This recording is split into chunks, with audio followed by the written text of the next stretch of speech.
Welcome, everybody, to the Day of Might for 2021.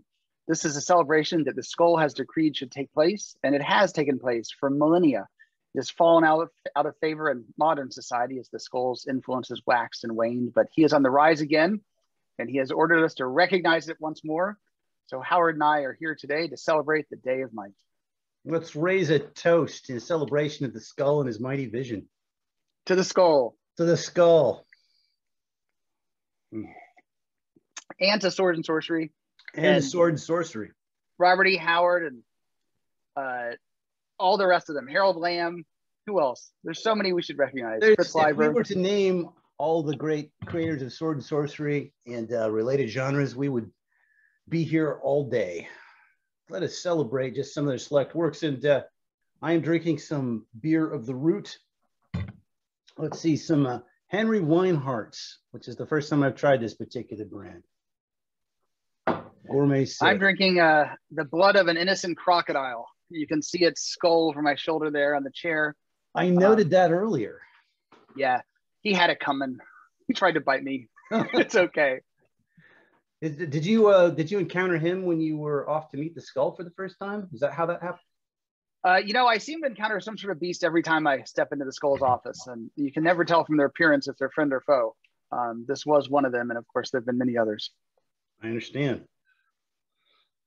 Well, what sort of Sword and Sorcery things have you been doing this year? Great question, Howard. I mean, as working with Goodman games and publishing RPGs, those are almost all inspired to some degree by somebody in the Sword and Sorcery history.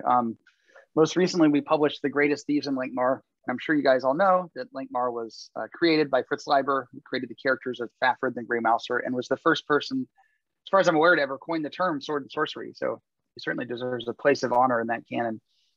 And then more personally, this past weekend, I work with the local Cub Scouts, and my son is part of the troop. And I took them on a hike to find a crashed airplane on the side of one of the local mountains here. It crashed in the 40s. And it looks like it doesn't really look like an airplane anymore. It looks like a giant junkyard in the middle of the woods. It's just like twisted metal that goes on and on and on, a giant field. But it's not marked on maps. You have to kind of know where it is and hike about 2.5 miles on, real trails, and then look for this little tiny, like almost like a deer track that cuts off, and then follow that for a while. Then you find this like field of wreckage and this US government sign that says you cannot take the wreckage. It's actually military property and so on. But I guess they don't want to pay soldiers to truck it on out. So it's just sitting on the side of a mountain, but wasn't quite, there wasn't a lot of sorcery in it, and frankly, no sword swinging, but it was an adventure, and we all had a lot of fun, and the Cub Scouts loved it. It was really cool to find something kind of off the map, Well, that's pretty cool. And yeah. I don't know what if about you? Well, I don't know if anyone's aware of it. I should point out that you've been publishing a Sword and Sorcery magazine. Oh, that too. Yes, of course. Yeah, yes. Yeah. But any work of the Skull goes without saying. It's assumed that any viewer would already know of his glory. Absolutely. Perhaps it needs no explanation ever. Well, yeah. The third book of my heroic fiction trilogy, you know what, that my publisher calls it epic fantasy. And heroic that's fantasy. The Skull telling you you're late on something? Yeah, exactly. We got to give him like you got to get a better cell phone. So I was going to say that so finally all three of them are done, and that makes me feel pretty good. It's more Zelazny style Sword and Sorcery than Howardian style Sword and Sorcery, but I'm delighted with that. That makes me very happy inside. Of course, I've been editing this magazine, and I've been reading all kinds of great stuff. So, but I know you've been reading some wonderful stuff yourself. Yeah, you actually told me about Amaro. I mean, a lot of people told me I should read Amaro for years, and I've had this, you have it sitting on your shelf, you finally get through other things and get to it, and it's amazing. I'm only maybe a third of the way in, and like it's emotional type writing. Like you really get invested in the character and his just the events in his life, and they make you really, I don't know, there's a lot of Sword and Sorcery that kind of falls flat from a character development perspective. The plot is amazing and the action's amazing, but you don't always get invested in the character. But Amaro, or at least I got really invested in the character, and experience his highs and his lows, and it's been really good. That's cool. That's cool. Yeah. Well, later I'll ask you to read an excerpt. Yeah. I wanted to share some special treasures with our viewers. Behind me here are a row of one-of-a-kind books. An old pulp collector named Alfred Liebeck took all of his favorite adventure stories from Adventure Magazine and Argosy And if you haven't heard of these magazines, they were sort of the top-notch pulps for all kinds of adventure stories. This is where Harold Lamb got printed, and Alfred Gilchrist Brodeur, and Talbot Mundy, and all these folks. And so I recently reread a great novel called He Rules Who Can, which is collected in this one-of-a-kind hand-bound volume. And I reread it. Look at how beautiful this is. I mean, yeah, this is the original pulp. It's almost like each one of these is like a mixed tape. All of Alfred Liebeck's favorite adventure stories are in here, and he turns out he has really good taste. It's like someone who likes the same kind of bands you do that you've never heard of has assembled these, and look at all of them. That's really cool. Yeah. So I was recently rereading He Rules Who Can, which is going to be now reprinted from Steger Books, which used to be Altus Press, as a novel. It's another great one by Arthur Gilchrist Brodeur, and I know that our viewers are going to totally dig it. It's a great swashbuckling Viking adventure story about Harold Hardrada. I got to write the intro for this new reprint, which is cool.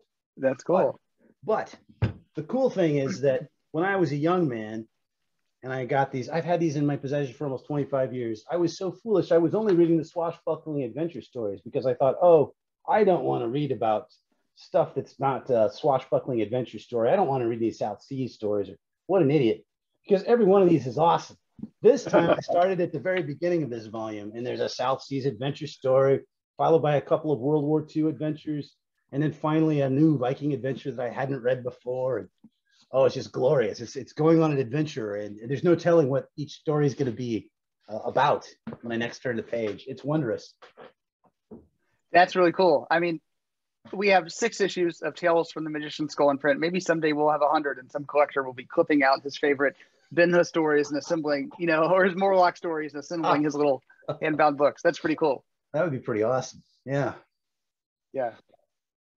Well, what's been one of your most memorable passages from MRO so far? Yeah, I read, so I first have to say, I never read Robert E. Howard out loud until maybe 3 or 4 months ago when my older son is 9. And for we have bedtime story and so on. And I figured it was finally time to read him some, we're getting into prose like we read Harry Potter. So I read him Tower of the Elephant out loud, as well as a couple other Conan stories. And it reads out loud really well. Yeah. I never realized the poetic aspect of it until I was actually saying it. And it was like a whole new way to express. So anyway, for any of you listening who's never read Howard out loud, read it out loud, close the door, and, don't embarrass yourself in public, but read it out loud. Well, the skull would tell you to chant it from the rooftops, I believe. Good point. Sorry, Skull. Yeah. I had heard, this, I guess I read this in a biography of him, but I'd heard that, when he wrote, he apparently stated the words out loud as he typed on his or banged on his typewriter as the stories go. And I guess, anyway, it was amazing. So I'm gonna read you this passage from Amaro. I have no idea how well this is going to sound out loud because I haven't, listened to it that way before, but it's a really cool plot scene. So this is when, Amaro finally confronts this evil sorcerer named Chitindu, if I say that right, who, lured him to this ruin, this sort of old stone, sort of a castle / city area. And they had the final confrontation. And Chitindu finally sort of shrugs his cloak off his shoulders. And instead of just this sort of distorted human face, Amaro finally sees what he really is. So Chitindu was even more inhuman than his resurrected minions. His elephantine legs rose from the ground like wrinkled tree trunks. Long, bony arms hung like sticks from a pair of narrow, knobby shoulders. The hands at their ends were incongruously delicate and graceful. Other than his head, those hands were the only human features Chitindu had left. His torso was worst of all, a mass of tendrils that seemed imbued with a life independent from that of the rest of its hideous form. Like a swarm of maggots infesting a rotted carcass, the tendrils writhed, expanding and contracting in their anchors of grotesque alien tissue. They glowed green like fungus. Some of them curled around the shaft of Amaru's arm, like a spear. Now you see the price I paid for my power, Chitindu intoned, looking at Amaro intently. All right, I'll stop there. But anyway, it goes on and on, but it's pretty cool. Yeah. It's a great passage. Oh, that's cool. Yeah. It's been a while since I've read Amaro. You may want to reread it. I still have to read the final volume. Oh, really? I think that's right. There's a second book after this one, right? Well, there's actually 3 more after that. But okay, right. Okay. Yeah, Nightshade was going to publish all of them, but alas, they didn't sell very well. And Oh, so really? he eventually had to take the two out, the two follow-up volumes, and publish them himself. Charles Saunders was incredibly gifted, but he'd never had a great deal of luck. He didn't find the readers that he should have, and I really hope that his work will find the readers now, because I think he's I think he's one of the best ones of the recent generations. Yeah. Well, since this is the first day of Might, I thought we should probably read something from Sword and Sorcery's progenitor here, Robert E. Howard. And so I've selected an opening passage from The Black Stranger. And I wanted to mention that when Bill Ward and I reread these together on my blog a couple of years ago, this was one that I hadn't remembered very well. I assumed it was one of the lesser Conan stories. And it was one that I came away most surprised with. It really, really pleased me on revisiting it. And cool. I don't know why I don't remember that one offhand. Like I can't recall the plot. So I'm excited to hear this. Well, it opens in the middle of something going on, which is one of Robert E. Howard's great strengths, right? Chapter 1, The Painted Men. One moment the glade lay empty. The next, a man stood poised warily at the edge of the bushes. There had been no sound to warn the gray squirrels of his coming, but the gay-hued birds that flitted about in the sunshine of the open space took fright at his sudden appearance and rose in a clamoring cloud. The man scowled and glanced quickly back the way he had come, as if fearing their flight had betrayed his position to someone unseen.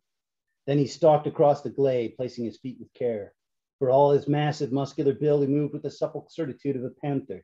He was naked except for a rag twisted about his loins, and his limbs were crisscrossed with scratches from briars and caked with dried mud. A brown-crusted bandage was knotted about his thickly muscled left arm. Under his matted black mane, his face was drawn and gaunt, and his eyes burned like the eyes of a wounded panther. He limped slightly as he followed the dim path that led across the open space. Halfway across the glade, he stopped short and whirled, cat-like, facing back the way he had come, as a long, drawn call quavered out across the forest. To another man, it would have seemed merely the howl of a wolf, but this man knew it was no wolf. He was a Cimmerian and understood the voices of the wilderness as a city-bred man understands the voices of his friends. What do you want to bet that's a Pict? Yes. Anyway, so those are the opening two paragraphs. That's good. The Black Stranger. That reminds me, one of my favorite Howard stories is The Gods of Balsaga. Oh, yeah. Yeah, I remember it opens with them like, there's like a battle at sea, I believe, between the Vikings and the Raiders, whoever it was, but like, and it's dark and there's flashes of lightning, and like the opening scene is like this crazy battle where the narration is like there's a flash of lightning and you see the scene and then it goes dark, and then it's just a jumbled mess. Then another flash of lightning and there's a scene. It's just like this amazing opening. The story's great, but the opening's amazing. Oh yeah, yeah. That's got one of my favorite minor Robert E. Howard characters, Turla Dub O'Brien. Yeah, his name right? Yeah, Turla Dub. Anyway, that guy's cool. He appears in only 3 or 4 finished stories. That one and the one with the statue of Bran McMorn, The Dark Man, which is really good. Yeah, the Dark, yeah, tasty stuff. So what sword and sorcery related things are you working on for the coming year? Well, we have another Kickstarter coming up called More Tales from the Magician's Skull. We've it's actually really cool. Yeah. Yeah, I spent a long time thinking of that word "more," but it's just really cool that we've made it through 6 issues, and I think we've kind of found our footing in a good process that we like. And thanks to the open call, we have so much good material. And I know, Howard, you've mapped out rough contents of issues through, I think, number 14, if I remember right. Yeah, at least. Yeah, there's a lot of stuff. Yeah. Like we have a lot of great material, and we need to get it out there for people to read because it's so good. And it was, just really exciting sending out all those acceptance letters and, so on from the open call. There's just so much good material. So anyway, the Kickstarter is exciting. We're funding several more issues, up to, 9 more issues, depending on how it goes. And we have San Julian's doing another cover. Ken Kelly's doing a cover for the first time. And many of you probably know Ken Kelly illustrated, all sorts of stuff in the 60s and 70s, including several Conan paintings. It's just really cool. Then we have an amazing assortment of writers. I'll let you describe those. That's more your domain. But both, first timers for us, as well as some of the established folks we've already built the magazine with, who've done a phenomenal job. Yeah. Well, gosh, I don't even know where to start with the magnificence of those of those manuscripts. Some of them are great adventure stories. Some of them are horror stories. Some of them have lots of sorcery. Some have some elements of humor, but they're all splendid. And I can hardly wait to get them in front of our readers' eyes. Some of them are so powerful and moving that they may even become classics of the genre. And I don't say that lightly. There's some really, really great stuff in there. And of course, we're also going to have some returning regulars. So people who've grown used to seeing Ben Hus and Oba and Morlock and other favorites, they're going to still see them here. And I think they're going to have some new favorites because some of these people have written more than one story for us. Yeah, and some of them, I mean, we've talked about how the covers are going to start sort of naming the characters a bit, because some of these characters are becoming, I mean, they're alive in my mind, and I think alive in the minds of the readers, you know, very iconic. What are you going to be reading after tomorrow? Yeah, that's a good question. I mean, I perpetually have, like many of us, too many things to read, but I just picked something up. So this isn't quite Sword and Sorcery, but Jules de Grandin. Oh yeah. Oh, I didn't know there was a best of volume of it. That's interesting. Yeah, it's like his 20 best of, occult detective, they call it. And he got his start, it's by Seabury Quinn, and he got his start in Weird Tales, which is what sort of led me to this.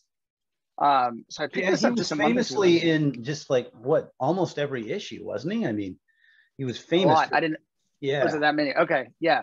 And I knew that there were scores of them. I did not know that there was a best of. That sounds like it might even be approachable. You'll have to let us know what you think of it. Exactly. Some of these things where they republish, nowadays you get the like 9-volume set of every story that Jimmy ever wrote. And it's like, plus what I've learned from those is you really only need to buy the last volume or the second to last. Usually the second to last is the best. The last is when they're old and decrepit and like they lost it.